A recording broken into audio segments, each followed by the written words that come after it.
Nossa primeira aula, pessoal, da parte 5, uma parte que tem relação com acordo ortográfico, né? Nosso primeiro conteúdo, hífen. Nós temos 90 exercícios a fazer, portanto, abram a apostila, porque vai ser exercício dirigido, vocês vão preencher comigo. Vamos entender que esse estudo do hífen tem dois momentos. Um momento em que eu estudo o hífen no caso de haver prefixo e o outro em que eu estudo o hífen no caso de haver palavras compostas. Rita, se qual a diferença? O prefixo, quando solto, não tem significado. Na palavra infeliz, você entende que existe uma palavra feliz, né? Feliz você pode encontrar no outro momento, mas o in sozinho, solto, no outro momento, você não vai encontrar. Muito bem, então o in é um prefixo. Pronto. Se fosse uma palavra, quando eu soltasse, desmembrasse, ela teria seu significado. Vejam a palavra busca-pé. Na palavra busca-pé, caso eu resolva separar os dois elementos, a palavra busca existe. A palavra busca é a terceira pessoa do verbo buscar, a terceira pessoa do singular do presente. E a palavra pé existe também, mas esse caso de composição, junção de uma palavra com outra palavra, nós vamos estudar no outro momento, mais tarde. Por enquanto, só prefixos. Nossa primeira regra diz respeito ao fato de o prefixo terminar numa letra que inicia a palavra seguinte. Então vejam, é um caso de igualdade. Vamos ver aqui um bisuzinho interessante. Os iguais se afastam e os diferentes se atraem. E isso lembra uma certa lei da física, que diz que os iguais se repelem e os opostos se atraem, não é assim? Você deve lembrar. Então, vamos ver exatamente pensando nessa regrinha. O O em micro e o O em ondas, caso de iguais, eles se afastam. Agora, cuidado, se afastam com hífen, não se afastam sem nada. Eu não posso usar a palavra micro só não, vai haver um afastamento com hífen. Vamos lá. Anti-inflamatório. Olha o I de anti e o I de inflamatório. Letras iguais. Portanto, afasta. Os iguais se repelem, se afastam com hífen, gente. Interregional. É a letra R no fim de inter e é a letra R no início de regional. Mais uma vez, os iguais se afastam com hífen. Subbase. B e B outra vez. Portanto, os iguais se afastam com hífen. Que moleza, fácil mesmo. Item número 5, tem relação com outra regra. Veja, quando o segundo elemento começa com a letra H, você também deverá usar hífen. Portanto, super-homem com hífen. Não importa o que vem antes, se é igual ou diferente, não existe mais isso. Se o segundo elemento começar com H, vai haver hífen sim. Então, anti-higiênico com hífen também. Então, fixe isso. Existe um caso que é sub-humano, você vai usar o hífen, né? Você tem um H na palavra humano. Esse caso admite também outra maneira, que é subhumano, S-U-B-U-M-A-N-O. Não se usa, no entanto, o hífen em informações que contêm em geral os prefixos des e in. E você vai ter que saber também esses detalhes. E nas quais o segundo elemento perdeu o H inicial. Desumano, desumidificar, inábil, inumano, etc. E a observação 2 diz respeito a que eu acabei de informar vocês, né? Subhumano, porque o segundo elemento tem H com hífen, mas pode ser também subhumano. Antes do acordo ortográfico, só era válido subhumano. Muita gente errava isso, agora está liberado. Pode ser usado das duas maneiras. Vamos a mais um item, o item 7. Quando os prefixos forem o circum, olha que termina em M, o pan, que termina em N, você sabe que isso tem uma implicação. A palavra seguinte começar por M, ou N, o N de pan, o M de circum, ou alguma vogal, você vai usar hífen. Por quê, hein, gente? Porque eu vou precisar usar um hífen para unir pan e americano. Se eu não usar o hífen, eu vou ler panamé, paná, pana, pan-americano. E aí eu vou alterar a pronúncia. Por essa razão eu tenho que ter esse hífen, né? Circunnavegação. Imaginem que eu junte essa palavra sem hífen, vão ficar um M e um N vizinho. No português isso não existe, M e logo em seguida N. Então é por essa razão. Mesmo você tendo essa regra, você poderá aprender pela lógica. Vejam, se eu unisse um M antes de um N na nossa língua, né, não vai ser comum. Eu tenho casos, sim, por exemplo, a palavra mnemônico, MN, mnemônico, mas isso é bem raro. Pan-americano vai ficar pana, por essa razão é preciso ter esse hífen. Vamos ao item 9.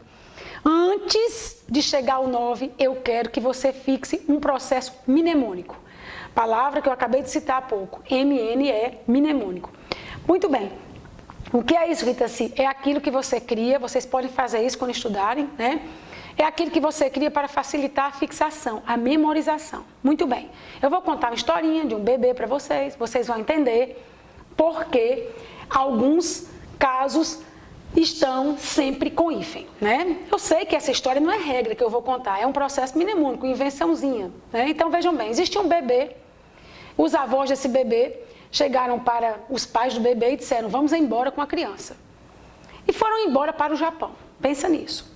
Uma pessoa ficou muito triste aqui no Brasil, foi a babá da criança, porque ela ficou sem teto, ficou desamparada, ela ficou só, ela ficou aqui, ela ficou a queimar. E eles cruzaram o mar, portanto, eles foram para além-mar. Vamos repetir. Um certo casal de avós convidaram a filha e o genro para ir morar no Japão com eles, levando a criancinha, o recém-nascido. A babá ficou muito tristinha porque ela ficou sem teto. Ficou aqui a queimar, sem teto, sem emprego, sem condições. E eles foram além-mar, morar no Japão, foram fazer cursos. Os avós fizeram pós-graduação pró-saúde do bebê. E o casal mais jovem, pais da criança, quando voltaram ao Brasil, é que fizeram pré-vestibular. Mas que conversa é essa? Pessoal, o hífen é dor de cabeça. Realmente eu preciso encontrar alguma maneira de fixar isso. São 10 prefixos, eles passaram 10 anos no Japão. Essa história todinha para que você entenda que existem 10 situações, 10 prefixos em que você deverá usar hífen.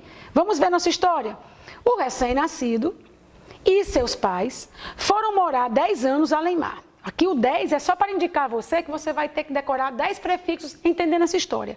O prefixo recém, o prefixo além, eles foram morar além-mar, veja que sempre com hífen. Lá eles fariam um pré-vestibular, muito bem, pode ser quando voltar também, né? E pós-graduação para a saúde do bebê.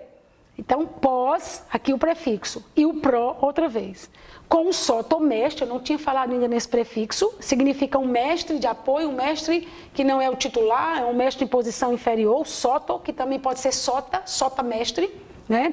O sotomestre, o sota-mestre, não tem nada a ver com a concordância com a palavra mestre, é uma variação, prefixo soto, é a mesma coisa de prefixo sota, e um vice-reitor, ou viso, mesma coisa, vice-reitor, vice-reitor, vice-prefeito, vice-prefeito. Bom, a ex-babá, olha aqui, o prefixo ex ficou sem teto e a queimar. Então, se você contar, são exatamente 10 prefixos. Esses prefixos vão ter hífen.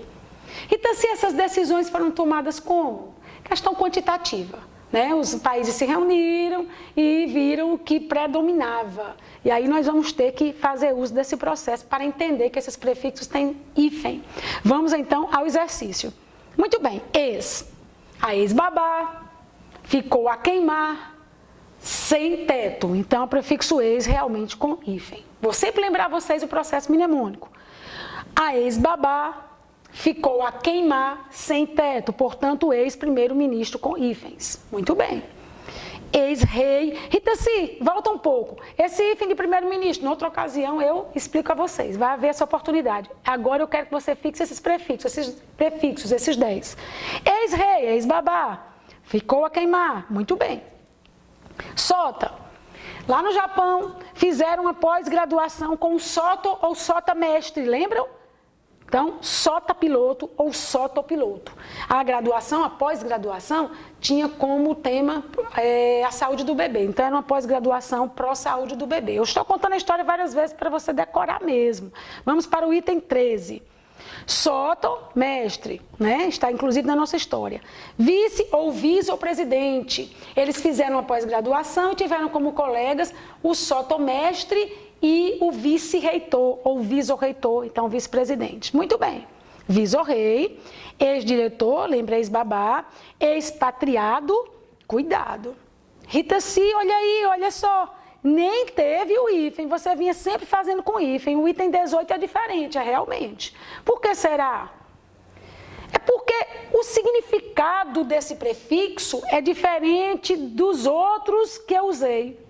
Sempre que eu usei o prefixo ex no seu exercício até agora, ele estava sendo usado no sentido de antes, coisa que passou. Ex-reitor, não é mais reitor. Ex-babá, não é mais reitor. Esse ex aqui tem uma característica diferente. Significa mandado para fora da pátria. Então, nós não podemos dizer tudo de uma vez, senão você não fixa. O ex, que é usado no nosso processo mnemônico, a história da ex-babá, deve ter o significado de passado, aquilo que já não é mais, ok? Esse outro ex está fora do nosso processo, é exceção, vai ser juntinho do patriado, porque isso aqui não significa algo que não existe mais, e sim algo que foi mandado para fora. Vejam os outros exemplos: extrair, excluir, expatriar, expatriando, expatriado. Muito bem, vamos em frente para o caso da observação 4. O prefixo ex, que é o que eu acabei de explicar, nesta regra da babá, da criança que foi para o Japão, com os avós e tudo mais. O prefixo ex, nesta regra, tem um sentido de anterioridade, ex-babá. Os prefixos pós, pré e pró precisam, para anteceder a hífen, ser tônicos. Pró, saúde do bebê. Olha a força que eu ponho em pró. Eles foram fazer uma pós-graduação pró, saúde do bebê. E foram fazer também pré-vestibular. Mas, às vezes, esses prefixos são átonos, e aí muda tudo. Por exemplo, proveniente, né? Prover. Então, nesse caso, é diferente. Vamos em frente que vocês vão entender melhor. Pós-graduação é tônico, né? Em pós-graduação é tônico. Pós-graduação. Pós-tônico é um prefixo tônico, então você vai manter o hífen. Pré-escolar é tônico, mantenha o hífen. Pré-natal, olha a força que eu ponho. Pré é tônico. No item 23, o que nós temos? Pró-africano, continua tônico. Pró-europeu, continua tônico. Mas no item 25, não é pospor, é eu vou pospor. Pospor. Portanto, não é tônico, vai morrer o hífen. Então, gente, existem exceções da exceção, né? Então, você tem ali prefixos, 10 prefixos que vão desrespeitar aquelas regras que eu tinha realmente explicado anteriormente, não interessa se vem letra igual ou diferente, eu mostrei a vocês quais são os prefixos, e dentro desses prefixos você ainda precisa saber detalhes. Se o prefixo pré, pós e pro forem átonos, não haverá hífen. E se o prefixo ex tiver o significado de fora, também não haverá hífen. Prever, prever, eu vou prever os fatos ou prever. É átono, portanto, junta. Nada de hífen. Promover, ou é promover, é prom. Não é pró, não é tônico, não é aberto, não é forte, é promover, portanto, junta. Item 28. Além, a babá ficou a queimar e a família foi para além-mar, com hífen.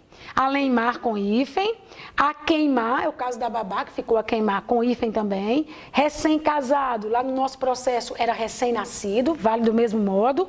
Sem cerimônia, ela ficou sem teto, prefixo sem, não é? Sem cerimônia com hífen. Sem números com hífen, a pessoa fala assim, eu falei isso um sem número de vezes, né?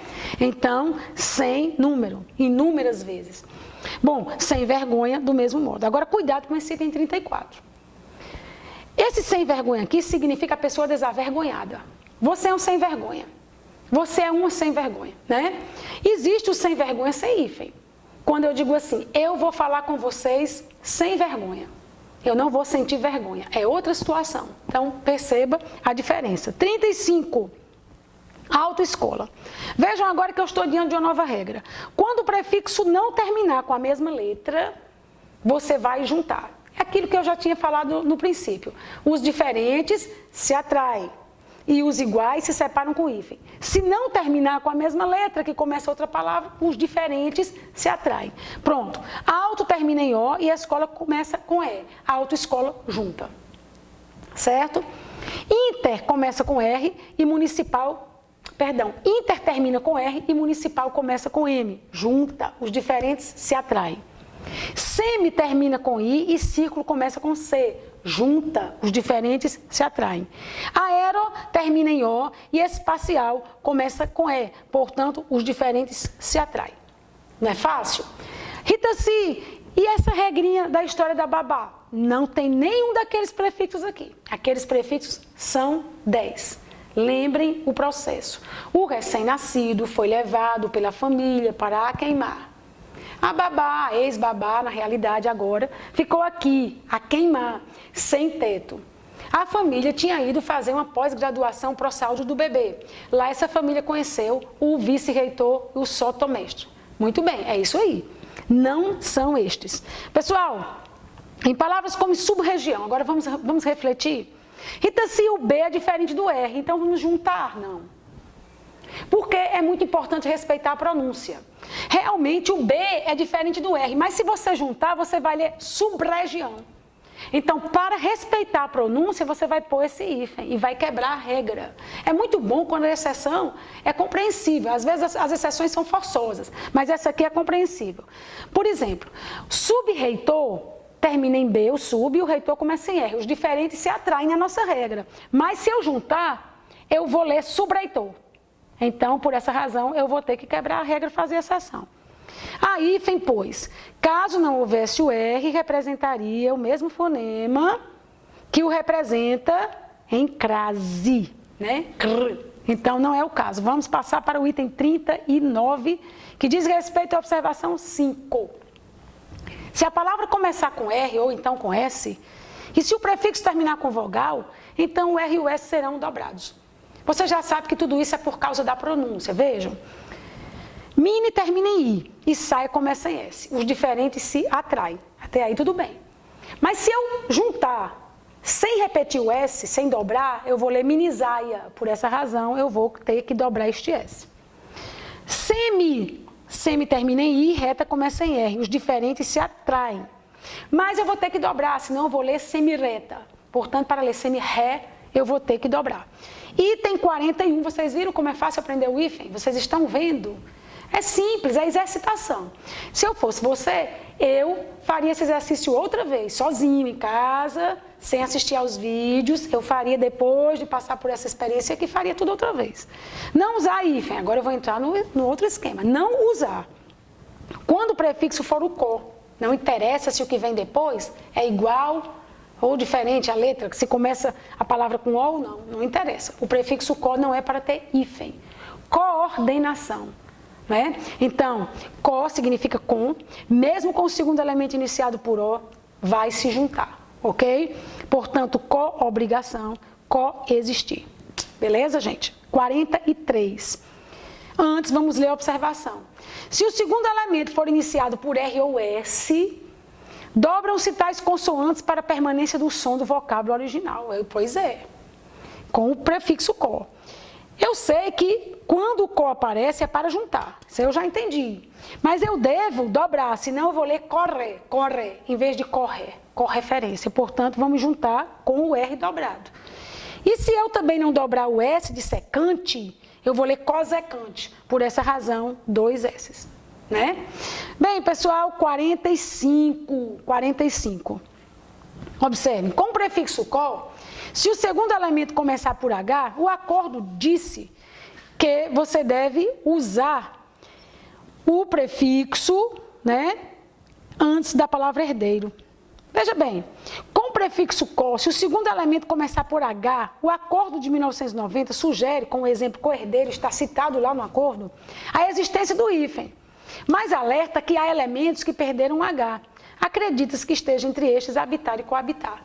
Né? Então, eu tenho aqui coabitar sem esse H. Coisas que nós vamos ter que admitir, que aceitar. E outra observação, nem tudo foi esclarecido. Nem tudo foi esclarecido. Mas, com 90 exemplos, você vai saber demais. Observação 7. Com o prefixo co, né, se aparecer um H, você vai ter que saber pelo seu conhecimento de leitura. Às vezes esse H é mantido e aí vai ter que ter hífen, porque sempre que tem um H, começando a palavra, o hífen vai existir. Mas às vezes eles resolveram arrancar o H e juntar. E aí você vai ter que saber realmente pela memorização. Gente, próximo item 47. Quando o prefixo for o re, do qual o acordo não disse nada, nada disse, né? Quando o prefixo for o re, do qual o acordo nada diz, né? Mas o qual se vê usualmente sem hífen, você não deve usar. Então, reescrever juntinho, realmente pelo que você observa nos escritos, nas gramáticas, nos dicionários, nos jornais, nas revistas, o acordo nada falou, né? 48. Vamos usar hífen em palavras compostas, né? Palavras compostas, já expliquei a vocês. Se eu separar a quarta de feira, vocês sabem o que significa uma feira e sabem o que significa quarta. É um numeral, numeral ordinal. Então, a primeira regra chama atenção para um processo mnemônico. Uma regra aqui, na realidade, um bizu, né? Eu criei o seguinte: o manda-chuva desceu de paraquedas e, em um vai e vem, deu um pontapé no girassol e na Madre Silva. Veja bem, manda-chuva tem dois elementos. Verbo mandar, ele manda, e verbo, né, palavra-chuva. Eu tenho palavras mesmo. Paraquedas, do mesmo modo, vai e vem, girassol, Madre Silva e pontapé. São casos de composição. O que eu devo aprender? Que quando as duas palavras não forem ligadas por algum elemento de ligação, por exemplo, um de, um com, um a, um em, alguma preposição, algum artigo, no lugar desse elemento eu ponho o hífen. Então, em quarta-feira deve haver um hífen, porque não existe um elemento entre os dois. Em porta-malas deverá haver um hífen. Mas eu já sei que isso tem exceção. Então, eu pus aqui para vocês outro processo mnemônico. O manda-chuva desceu de paraquedas e em um vai e vem deu um pontapé no girassol e na Madre Silva. São 1, 2, 3, 4, 5, 6 palavras. 1, 2, 3, 4, 5, 6 palavras. Decore isso daí que vai ajudar. Voltamos já no próximo vídeo com mais detalhes sobre composição.